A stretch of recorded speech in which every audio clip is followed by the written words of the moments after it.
Ocean's 8 is the LaCroix of movies. It's sparkly, it's fizzy, it goes down easy, and there's not really any there.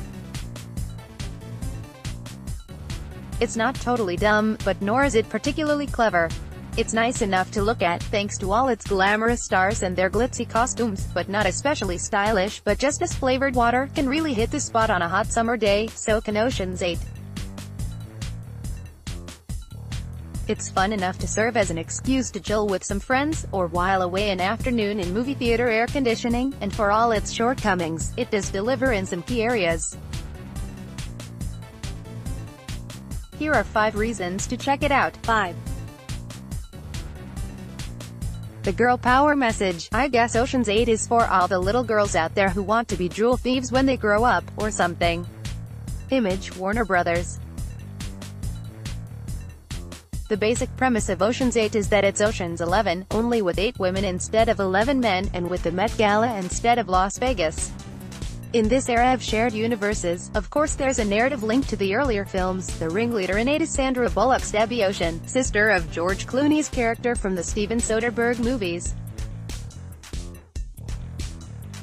The act of recasting what was once a male property with female leads still feels like a statement in this day and age, even if all it's saying are, women are people. 2. Ocean's 8 occasionally nods in the direction of feminist messaging, having one leading lady point out to another that women get ignored, a plus, when you're trying to pull off a heist, and another execute a stunt involving the country's founding mothers. For the most part, though, Ocean's 8 lets those themes recede into the background. It doesn't want to tell you how powerful it can be when women band together in a man's world, it just wants to show you how fun it'd be to round up a girl gang and steal some jewels. Its own way, that's kind of empowering. 2. 4. The vivid personalities, and fanfic-worthy pairings. Heck yes, Ocean's 8, I ship it. Image, Warner Brothers. Like any good ensemble caper, Ocean's 8 establishes a cast of colorful personalities, and spends some time sitting back to see what happens when they mix. There are a few scenes that seem tailor-made to inspire fanfiction. This particular crew does happen to be starrier than usual. In addition to Bullock, there's Cate Blanchett as her right-hand woman Lou, Sarah Paulson as retired criminal Tammy, Helena Bonham Carter as disgraced designer Rose, Mindy Kaling as jewelry expert Amitas, Aquafina as pickpocket Constance, and Rihanna as hacker Nine Ball. Some get more screen time than others, but everyone gets a moment or two to shine. The ladies mostly get along. John Mulaney's silly joke be damned, and Ocean's 8 rarely throws them an obstacle they can't clear in 5 minutes. This is a feature, not a bug. Ocean's 8 is aiming more for easygoing than thrilling, but there are surprising sparks to be found in some of the pairings. Bullock plays Debbie with a breezy confidence that makes it easy to see how she keeps talking her way into and out of trouble, and this shows itself particularly with Lou and Tammy. There are a few scenes between them that seem tailor-made to inspire fanfiction across the internet. Even if, sadly, none of these women actually make out in the movie. 3. The dresses. Dear God, the dresses. All of this planning culminates in a heist to be executed at the Met Gala, and Ocean's 8 does not skimp on the glitz and glitter. Ocean's 8 is a movie that understands the simple pleasure of watching pretty movie stars put on pretty gowns, and gives you plenty of time to soak it all in. Minutes upon minutes are spent doing and awing over the enormous diamond necklace that Debbie and her crew are after, and still more minutes are spent admiring how good the thing looks draped around Anne Hathaway's neck.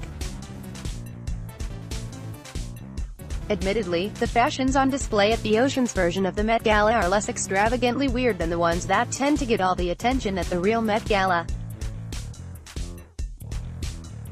Even Daphne Kluger, the movie star and Met Gala host played by Anne Hathaway, wears a sleek pink number that's only slightly more dramatic than a typical red carpet premiere dress.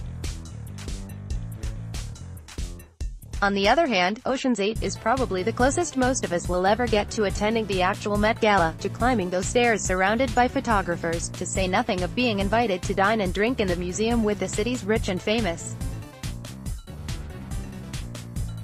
So we're going to call that a win for us. 2. Anne Hathaway's comedy chops. Anne Hathaway plays a very Anne Hathaway movie star in Ocean's 8, Image, Warner Brothers. And speaking of Hathaway, she's Ocean's 8's A Secret Weapon, as with Michelle Williams and I Feel Pretty earlier this year. Some of the fun comes from how different Daphne is from the more serious or grounded characters we've seen Hathaway play in films like Interstellar and Les Miserables. Daphne is one of the most overtly comical roles she's done in a while, and her performance here reminds us what we've been missing. But Daphne's also just a fantastic character, a vain and ditzy movie star who fulfills every stereotype we've ever held about vain and ditzy movie stars, written with enough warmth and played with enough specificity to keep Daphne from tipping over into caricature. 1. Cate Blanchett's suits. Yes, we already mentioned the costumes above. But Blanchett's outfits in this thing are on a whole other level. Lou sticks mostly to a wardrobe of sharply tailored suits in unusual colors and fabrics, like sequins or green velvet. Blanchett makes each one look so effortlessly rock and roll cool that by the end of the film, I wondered if I could possibly pull off a powder blue suit piled down with a dozen gold necklaces. I can't, to be clear, but it's a testament to the magic of Ocean's 8 that I even considered it for a brief, shining moment. For all the Met Gala glamour, Lou's everyday outfits are really the fashion highlight of Ocean's 8. Maybe that's no surprise, considering Blanchett works a red carpet better than almost anyone else in Hollywood. If you need a wardrobe refresh and are looking for fashion inspo, look no further than every single thing Blanchett wears in this film.